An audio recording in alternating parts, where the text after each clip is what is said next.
नमस्कार दोस्तों। दोस्तों, क्या आपने कभी सोचा है कि विदेश से आने वाले सामान भारत में इतने महंगे क्यों मिलते हैं और सरकार इंपोर्ट पर अचानक टैक्स क्यों बढ़ा देती है? और आखिर ये टैरिफ होता क्या है? कोई टैक्स, फीस या अदर कोई चार्जेज?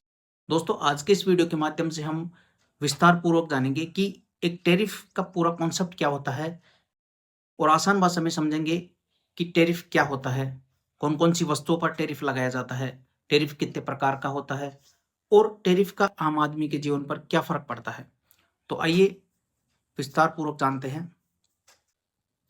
दोस्तों, सबसे फर्स्ट इसमें हम जानते हैं कि टैरिफ क्या होता है। दोस्तों, टैरिफ एक प्रकार का टैक्स होता है जो सरकार विदेशी सामान अर्थात इम्पोर्ट्स पर लगाती है। मतलब जब कोई चीज़ विदेश से देश में आती है, तो उस पर एक अतिरिक्त शुल्क देना पड़ता है, उसे ही हम टैरिफ के नाम से जानते हैं। दोस्तों, एक एग्जांपल से हम इसे समझ सकते हैं। अगर विदेश में कोई मोबाइल 10,000 रुपए का है और भारत सरकार उस पर 20% का टैरिफ लगाती है, तो वो इंडिया में उसकी कीमत हो जाएगी 12,000 रुपए। तो इस प्रकार से 12,000 रुपए टैरिफ इंक्लूडेड प्राइस है। दोस्तों, अब हम जानते हैं कि टैरिफ के प्रकार कितने होते हैं। दोस्तों, मुख्य रूप से टैरिफ 3 प्रकार का होता है, जिसमें फर्स्ट होता है ad valorem tariff. Ad valorem tariff होता है अगर किसी भी सामान की प्राइस पर एक निश्चित प्रतिशत टैक्स ऐड कर दिया जाता है, तो इसे एड वैलोरम टैरिफ के नाम से जानते हैं। जैसे कोई वस्तु अगर विदेश से 100 रुपए की आती है इंडिया में और उस पर गवर्नमेंट 20% का टैरिफ चार्ज करती है, तो इसे हम एड वैलोरम टैरिफ के नाम से जानते हैं।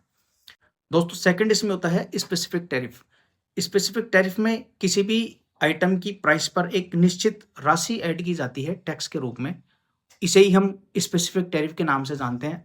अगर मान लो विदेश से कोई आइटम 1000 रुपए का आता है और प्रति आइटम गवर्नमेंट 500 रुपए टैरिफ चार्ज करती है, तो इसे स्पेसिफिक टैरिफ के नाम से जानते हैं।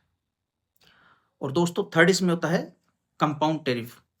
इसमें किसी भी आइटम की ऊपर एक निश्चित प्रतिशत प्लस एक फिक्स राशि दोनों चार्ज किए जाते हैं, तो इसे कंपाउंड टैरिफ के नाम से जाना जाता है।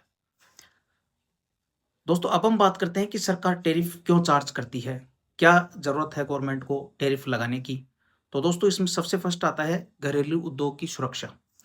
दोस्तों, सस्ते विदेशी सामान से लोकल बिजनेस को बचाने के लिए टैरिफ लगाया जाता है।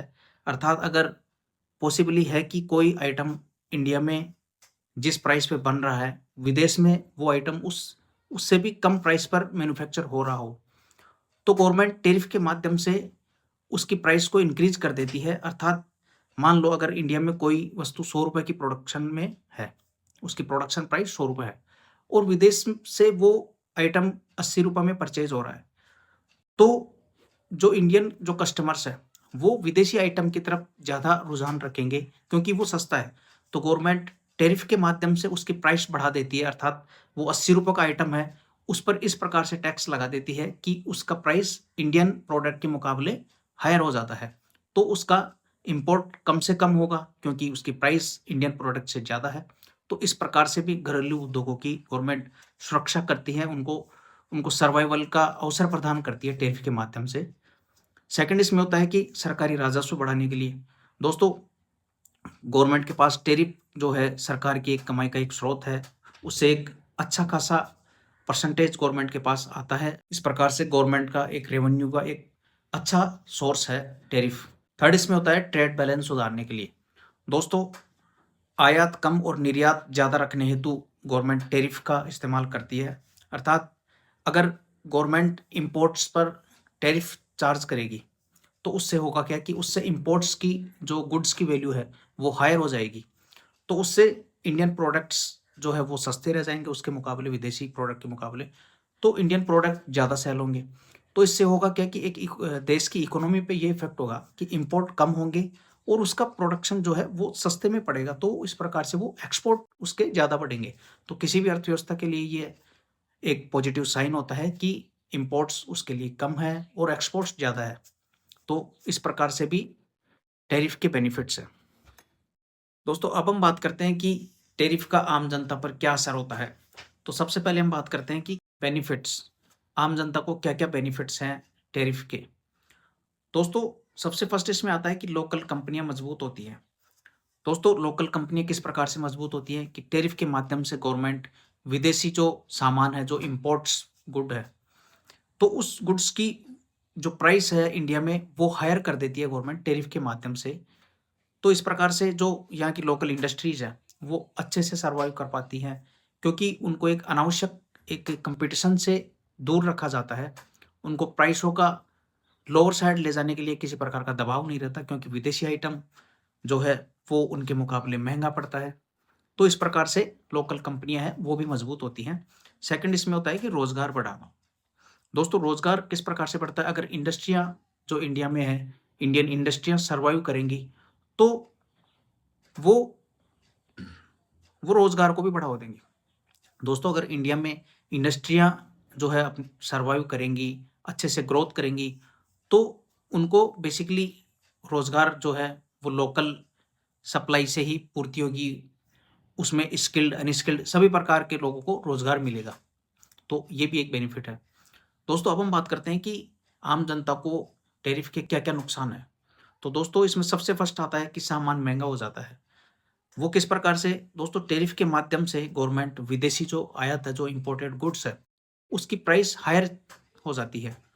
और अब इंडियन जो मैन्युफैक्चरर है सेम गुड्स का, वो अपने प्राइस वो भी हायर रखते हैं, क्योंकि विदेशी सामान इंडिया के लिए वैसे महंगा पड़ रहा है। तो जो इंडियन मैन्युफैक्चरर है वो भी अपने प्राइस हायर रखेगा। तो उससे क्या है, एक कंपटीशन का माहौल जो बनना चाहिए वो नहीं बन पाता है। तो इस प्रकार से आम जनता को जो गुड्स है वो भी महंगा मिलता है। तो सेकंड इसमें है कि विकल्प कम हो जाते हैं। दोस्तों इंडियन मैन्युफैक्चरर जो है वो अपने ही प्रोडक्ट की मोनोपोली करके रखेंगे। वो अपना प्रोडक्ट अपनी मनचाही प्राइस पर सेल करेंगे, क्योंकि जो इंपोर्टेड गुड्स है उसकी प्राइस टैरिफ की वजह से हायर है। तो इस प्रकार से जो आम जनता को जो है जो अल्टरनेट मिलना चाहिए गुड्स का, वो नहीं मिल पाएगा। तो ये भी एक आम जनता के लिए नुकसान है। दोस्तों अब हम बात करते हैं कि tariff versus GST versus custom duty, क्या क्या डिफरेंस होता है तीनों में। दोस्तों टैरिफ जो है वो आयातित सामान पर लगाया जाता है, अर्थात इंपोर्टेड गुड्स पे लगाया जाता है। कस्टम ड्यूटी है जो वो सीमा पर लगने वाला एक टैक्स होता है। और जीएसटी जो है वो परचेज और सेल पर लगने वाला एक टैक्स है। दोस्तों कई बार लोग कस्टम ड्यूटी और टैरिफ को एक ही समझ लेते हैं, जबकि ऐसा नहीं है। टैरिफ एक एक वाइड और एक व्यापक शब्द है। टैरिफ के अंदर कस्टम ड्यूटी भी इंक्लूड होती है। दोस्तों हम टैरिफ को एक रियल लाइफ एग्जांपल से समझते हैं। अगर मान लो कि विदेश में कोई कार 10 लाख रुपए की आती है और इंडिया में उस कार पर अगर 100% का टैरिफ है, तो वो इंडिया में उसकी कॉस्टिंग 20 लाख रुपए की पड़ेगी। तो इसी वजह से कई विदेशी ब्रांड्स जो है वो भारत में महंगे दिखते हैं। तो दोस्तों कंक्लूसिव रूप से हम कह सकते हैं कि टैरिफ सिर्फ एक टैक्स नहीं, बल्कि किसी भी देश की अर्थव्यवस्था को एक बैलेंस और उसको नियंत्रित करने का एक हथियार है, एक माध्यम भी है। दोस्तों अब हम बात करते हैं कि ट्रंप की टैरिफ नीति क्या रही है, जो कि रिसेंटली एक वैश्विक मुद्दा भी है टैरिफ को लेकर के। दोस्तों कोरोना बाद के दौर में ट्रंप प्रशासन ने एक बड़े पैमाने पर टैरिफ इंपोर्ट शुल्क जो है उसे बढ़ाने की योजना बनाई। इसका उद्देश्य था अमेरिका के व्यापक जो व्यापार घाटा है, व्यापार घाटे को कम करना और घरेलू इंडस्ट्री को रक्षा करना। दोस्तों भारत जैसे देशों के लिए यह नीति कई बार बदलती रही है। शुरुआत में 26% तक टैरिफ लगाया गया था, फिर अस्थायी तौर पर इसे घटाकर 10% कर दिया गया, फिर 25% और अतिरिक्त पेनल्टी लगाकर शुल्क 50% तक पहुंच गया। दोस्तों 2026 में सुप्रीम कोर्ट के फैसले के बाद इसे घटाकर लगभग 15 से 18% के स्तर पर तय किया गया है।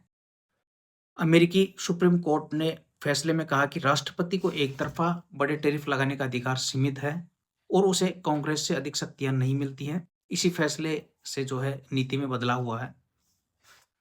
दोस्तों अब हम बात करते हैं कि भारत पर ट्रंप की जो टैरिफ नीति है उसका क्या असर रहा है। दोस्तों भारतीय निर्यात और टैरिफ में 2025 में अमेरिका ने जो भारत से कई वस्तुओं पर भी भारी 50% तक टैरिफ लगाया है और इससे भारतीय निर्यात प्रतिस्पर्धा जो है कमजोर हुई है।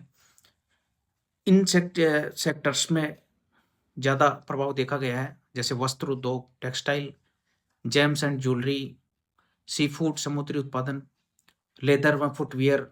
इन क्षेत्रों को भारी चुनौती का सामना करना पड़ा है। इससे यह हुआ है कि कुछ निर्यात ऑर्डर्स गिर गए हैं, कुछ कंपनियों ने उत्पादन कम कर दिया और जो श्रम जो जॉब्स हैं उन पर असर पड़ा है। कुछ इलाकों में कामगारों के जो है रोजगार खतरे में आ गए हैं। उम्मीद है दोस्तों वीडियो आपको इन्फॉर्मेटिव लगा हो। तो दोस्तों इसी प्रकार के इन्फॉर्मेटिव वीडियोज़ के लिए हमारे वीडियो को लाइक, शेयर और चैनल को सब्सक्राइब करना ना भूलें ताकि हमारा मोटिवेशन बना रहे। Thank you.